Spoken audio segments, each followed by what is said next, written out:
السلام علیکم ورحمۃ اللہ وبرکاتہ۔ الحمد للہ رب العالمین والعاقبۃ للمتقین والصلاۃ والسلام علی رسول الکریم، اما بعد۔ امام بخاری رحمہ اللہ نے باب قائم کیا، باب افشاء السلام من الاسلام، سلام پھیلانا اسلام، سلام کرنا بھی اسلام میں شامل ہے۔ ترجمۃ الباب میں حضرت عمار رضی اللہ تعالیٰ عنہ کا قول نقل کیا، وقال عمار ثلاث من جمعہن فقد جمع الایمان، الانصاف من نفس کا وبذل السلام للعالم والانفاق من الافطار۔ یہ یعنی کہ عمار رضی اللہ عنہ نے کہا، جس نے 3 چیزوں کو جمع کر لیا اس نے سارا ایمان حاصل کر لیا۔ پہلی چیز کیا؟ الانصاف من نفس کا، اپنے نفس سے انصاف کرنا، وبذل السلام للعالم، دنیا میں جو ہے وہ سلام پھیلانا، سلام کرنا ایک دوسرے کو، اور تیسری چیز والانفاق من الافطار، تنگ دستی کے باوجود اللہ کی راہ میں خرچ کرنا۔ اس میں روایت ذکر کی عبداللہ بن عمر کی کہ اللہ کے نبی کے پاس ایک آدمی ہے، اس نے سوال کیا ای الاسلام خیر، قال تطعم الطعام وتقرأ السلام۔ یہ روایت پہلے بھی ذکر ہو چکی ہے۔ اب اس میں اسلام کے ظاہری احکام یہ مراد ہیں کہ وہ کلمہ پڑھنے میں آ جاتے ہیں، یعنی کلمہ پڑھنے والے کے احکام جو ہیں اس کے اوپر جو لاگو ہوں گے وہ مسلمانوں والے ہوں گے۔ جب وہ فوت ہوگا تو اس کا جنازہ بھی پڑھا جائے گا، مسلمانوں کے قبرستان میں اس کو دفن بھی کیا جائے گا، تدفین بھی کی جائے گی، اور کفن دفن کا جو سب یعنی کہ کمپلیٹ پروسیس ہے اس کو ادا کیا جائے گا۔ ہاں، جہاں نبی کریم صلی اللہ علیہ وسلم کی اوپر وحی آ جائے کہ اس کا جنازہ نہیں پڑھنا، فلاں کا جنازہ نہیں پڑھنا، یا فلاں کا نہیں پڑھنا، تو پھر وہ اس سے استثناء یعنی کہ اس کو مل جائے گا، وہ چیزیں وہ لوگ اس سے خارج ہو جائیں گے۔ اگر کوئی بندہ بھی ہو پھر وہ من جملہ جو احکامات ہیں کہ کلمہ پڑھنے والا بندہ جو ہے اس کو جنازہ پڑھا جائے گا، قبرستان میں دفن کیا جائے گا، لیکن اگر کوئی استثنائی صورت آ جائے اس کا وحی کے ذریعے، تو اللہ کے نبی نے اس کو بتا دیا ہے، تو پھر وہ اس کیٹیگری میں نہیں آئے گا۔ اس کو ہم نفاق بھی کہہ سکتے ہیں۔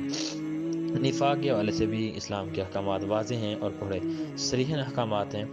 جیسے کہ اللہ کے نبی پڑھا دیا تھا جنازہ منافق کا، لیکن اللہ کے نبی کو جب بعد میں وحی کے ذریعے اس کی بتا دی گئی ریزن کہ کیوں نہیں پڑھنا اور کیوں نہیں دعائے استغفار کرنی، تو یہ ایک الگ ٹاپک ہے۔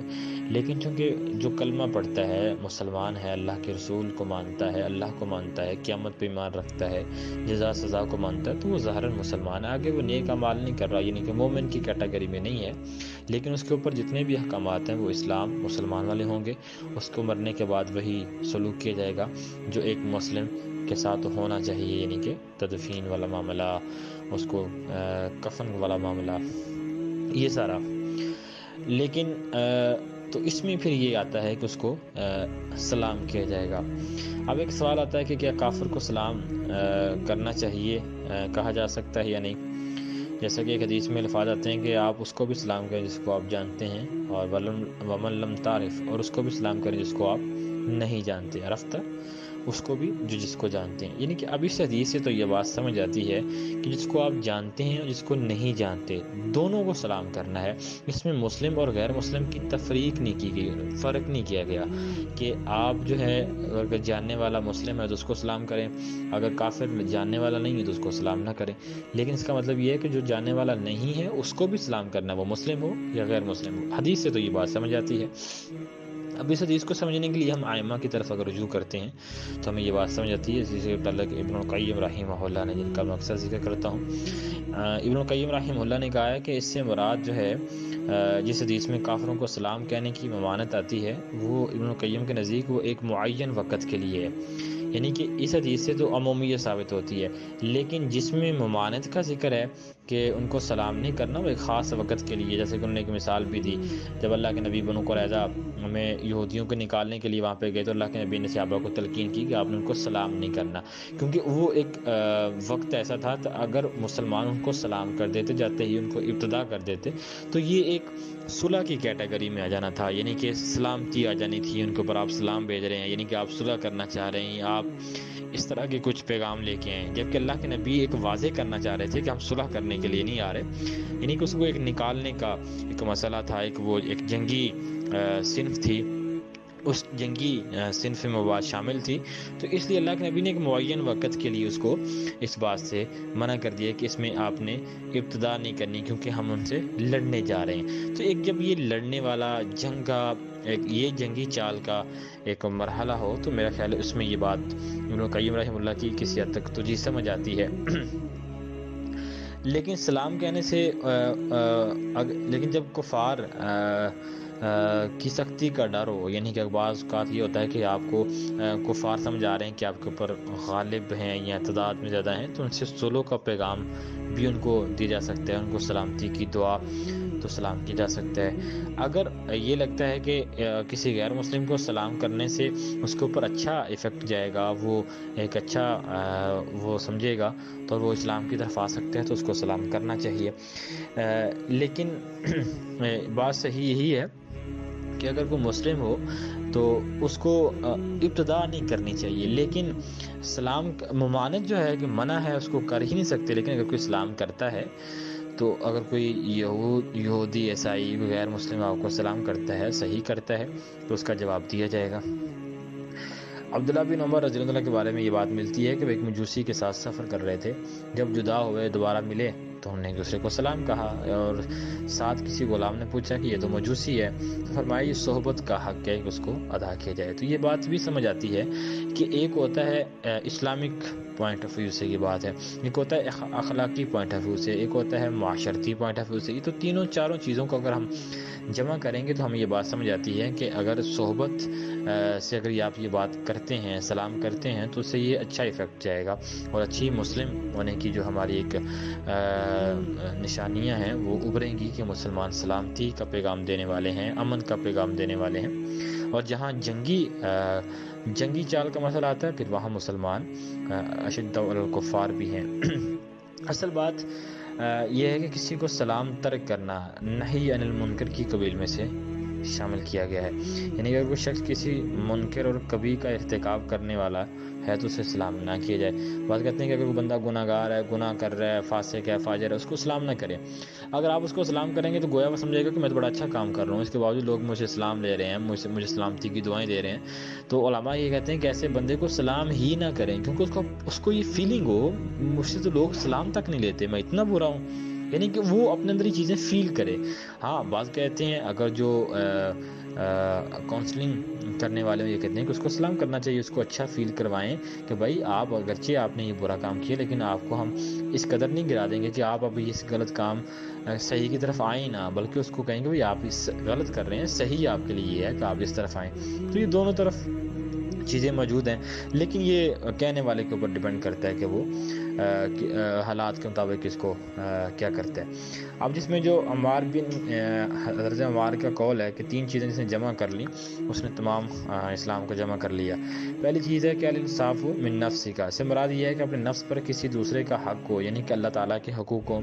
اللہ کے رسول کے حقوق ہوں، اس میں حقوق اللہ اور حقوق العباد دونوں شامل ہیں، ان کو صحیح معنی میں ان کی ادائیگی کرنا یہ الانصاف من نفسی کا ہے، اور اس سے اپنے نفس کے ساتھ انصاف کرنا یہ بات بھی شامل ہے کہ انسان اپنے جسم کا استعمال اسی طرح کرتا ہے جیسے اللہ اس کے رسول کے احکامات ہیں، یہ انصاف ہے، اگر اس سے ہٹتا ہے تو یہ انصاف نہیں ہے۔ اس کی بہت لمبی تفصیل ہے، اس کے اوپر تو پورا ایک لیکچر ہو سکتا ہے۔ اور دوسری چیز جس کو امام بخاری رحمہ اللہ نے ذکر کیا وہ ہے وبعض السلام للعالم، تو اس سے کیا مراد ہے؟ عالم کی جو مراد ہے سب سے سلام کہنا چاہیے، خواہ انسان اس کو جانتا ہو یا نہ جانتا ہو، جیسا کہ حدیث مبارکہ میں یہود و نصارہ کو اسلام کہنے کی ابتدا کا یہ کہا گیا ہے کہ ان کو ابتدا نہ کریں، لیکن اگر وہ سلام کریں تو ان کا جواب دینا چاہیے۔ جیسے کہ میں نے پہلے کہا کہ اگر فاسق فاجر ہے تو پھر اس کو اسلام نہ کریں، تاکہ وہ اپنی سمجھے کہ بھائی میں نے ایک معاشرے میں برا کام کر رہا ہوں، لوگ تو مجھے اسلام تک نہیں لیتے۔ تو انسان کو اپنا اچھا کریکٹر بنائے گا تو لوگ اسے سلام کریں گے، اور مومن کی ایک شان بھی یہی ہے کہ وہ مومن کو ہی دوستی رکھتا ہے، اس سے تعلقات رکھتا ہے۔ اور اس میں تیسری چیز جو بیان کی گئی ہے وہ یہ ہے والانفاق من الافطار۔ اب اس میں افطار اقتار کا معنی یعنی کہ قلت ہے، یا افتقار ہے۔ اگر قلت معنی ہو تو من الاقتار یعنی اپنے اصل معنی میں ہوگا، یعنی کہ قلیل مال میں سے خرچ کرتا ہے، مال تھوڑا ہے لیکن اس میں سے بھی خرچ کرتا ہے اللہ کی راستے میں، یعنی کہ ایسا شخص اللہ کے ہاں ایک بڑا فراخ دل ہے، یعنی کہ وہ کم پیسے ہیں لیکن پھر بھی اس میں سے اللہ کی راہ میں خرچ کر رہا ہے۔ اگر اللہ اس کو دے گا تو وہ کتنا خرچ کرے گا، یہ تو بالاولا یعنی کہ دلالت اولا کا معنی اس میں موجود ہے۔ لیکن اگر یہ افتقار کے معنی میں ہو تو پھر یہ ہوتا ہے من جو اس میں آیا ہے وہ بے معنی مع ہوگا، یعنی کہ ساتھ، یعنی کہ تنگی کے باوجود وہ اللہ کے راستے میں خرچ کرتا ہے، وہ جیسے بھی کرے وہ تنگی کے باوجود اللہ کے راستے میں خرچ کرتا ہے، تو یہ اس کا معنی ہوگا۔ تو یہ ایک واضح دلیل ہے جو قرآن بھی کہتا ہے نا یؤثرون علی انفسہم ولو کان بہم خصاصہ، یہ سورہ الحشر کی جو آیت ہے، تو یہ بات اس کی ایک مصداق بنتا ہے، اس سے یہ بات ثابت ہوتی ہے۔ تو یہ تین چیزوں کو ذکر کیا گیا، اگر یہ تینوں چیزیں جمع ہو جائیں تو میں کہتا ہوں واقعتاً انسان ان چیزوں کے اوپر ہی غور کر لے تو ہم اپنے ایمان کو کمپلیٹ کر سکتے ہیں۔ لیکن افسوس کی بات یہ ہے کہ تینوں چیزوں کا فقدان کثیر تعداد میں موجود ہے۔ یہ تین چیزیں ایسی ہیں جن کے ذریعے انسان ایمان کی بہت سی خصلتوں کو جمع کر لیتا ہے، کیونکہ انصاف سے متصف شخص اپنے غلام کے تمام حقوق ادا کرتا ہے، اس سے منہیات سے اجتناب کرتا ہے، اور یہ ارکان اسلام کی جامع خصلت ہے۔ اور تنگ دستی میں خرچ کرنے سے انسان جو ہے وہ اس کے اندر سخاوت پیدا ہوتی ہے، دنیا سے زہد اور اللہ کے پر توکل پیدا ہوتا ہے، انسان کے اندر یہ چیزیں پیدا ہوتی ہیں، انسان دنیا میں لمبی امیدیں باندھنے سے بچ جاتا ہے، اور سلام کہنے سے انسان کے اندر تواضع و انکساری پیدا ہوتی ہے، اور انسان دوسروں کو حقارت کی نگاہ سے دیکھنا چھوڑ دیتا ہے۔ باہمی الفت، محبت، مودت، عقیدت، یہ ساری چیزیں اس کے اندر پیدا ہو جاتی ہیں، یعنی کہ انسان ان تین کو جمع کر لے تو انسان گویا کہ اسلام کی بہت سی خصلتوں کو ایک ساتھ جمع کر لیتا ہے۔ تو یہ ایک مومن کی اور مسلم کی علامت ہے۔ اللہ ہمیں صحیح معنوں میں ایسا کردار اپنا کر زندگی گزارنے کی اللہ ہمیں توفیق عطا فرمائے، آمین یا رب العالمین۔